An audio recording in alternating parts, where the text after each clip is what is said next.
So, Jane and Lizzie finally make it back from Netherfield.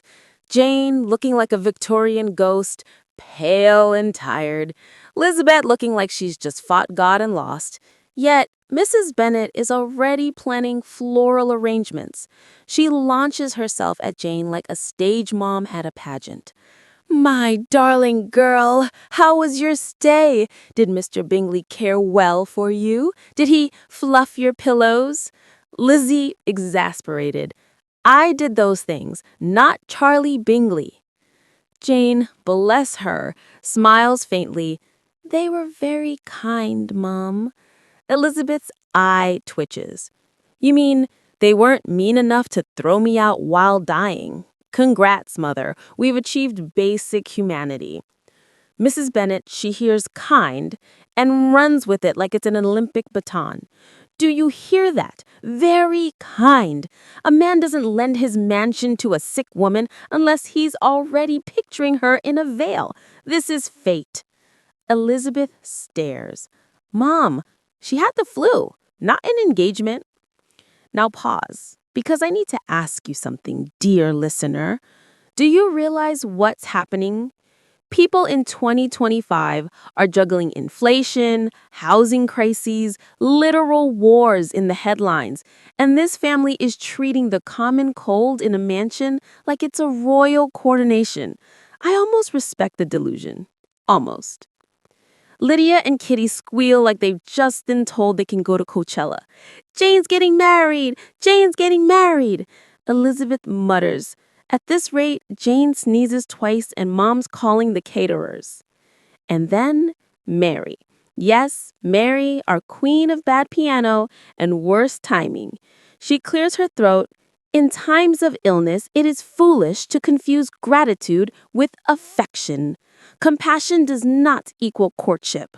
The room groans. Mrs. Bennet waves her off.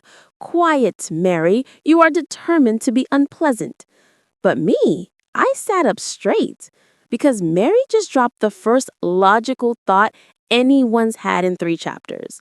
Honestly, I wanted to clap. Like, thank you, middle child, for noticing the emperor has no clothes. Kitty smirks. Mary's bitter no one's ever held her hand. Before Mary could retort, Charlotte Lucas bursts in like she was double parked outside. She doesn't visit. She emerges when the gossip reaches boiling point. Well, did Bingley propose yet?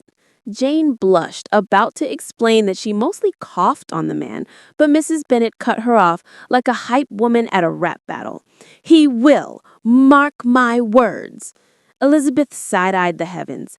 Mark my words? You also said that about Bad Bunny during the VIP meet and greet last year. Charlotte perked up. So, Jane stayed at Netherfield, Darcy was under the same roof, and the Bingley sisters didn't shove her into a pond? Elizabeth snorted. Exactly. An earnest miracle. Mrs. Bennet clutched Jane's hand with the intensity of a hostage negotiator. My dear, you are practically Mrs. Bingley already. Elizabeth, you'll be maid of honor. Lydia, Kitty, stop fighting over flower girl rights. Jane tried, weakly. Mama, truly, they were only... Mrs. Bennet shrieked over her. Nonsense! You don't get nursed in a mansion unless vows are next. And this is where I have to pause, again, because think about it. Real life, people are out here Venmo requesting roommates for Wi-Fi money. The Bennets are calculating diaries off the back of a fever. It's so unrelatable, it circles back around to being hysterical. Mr. Bennet finally looked up from his paper. If you want my advice... No one does, Mrs. Bennet barked. If you want my advice, then Jane should cough directly on Bingley next time. Might speed things along. The table cracked. Kitty choked on her porridge. Lydia hit the table like a toddler with cymbals. Even Charlotte giggled into her tea. And there was Mary again, muttering into her toast, Muck all you like. Affection built on sickness is weak. Everyone ignored her, But I was like, Mary, girl, you are the only one speaking sense in this clown circus. Elizabeth leaned back in her chair, smirking. Rich people problems. Somewhere out there, farmers are working the land to feed their families, and here we are arguing whether a fever counts as a proposal. Exactly, Lizzie. Exactly. The Bennett house was vibrating with excitement because someone had whispered the magic words. Soldiers in town!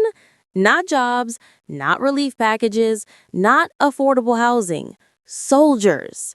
Lydia flopped across the sofa like she was fainting from thirst. We simply must walk to Meryton every single day. The regiment is there. Kitty clapped like a seal. Every day. Elizabeth didn't even look up from her book. Do you two even know their names? Lydia flicked her hair. Names are optional. Vibes are mandatory. Honestly, I had to laugh. Normal families are budgeting groceries. The Bennetts are building a social calendar around military cosplay. And BFFR. These soldiers aren't even here for anything noble. They're parked in Meryton because some old orange president with a fragile ego needed his little toy army spread around like chess pieces. If that's not peak clownery, I don't know what is.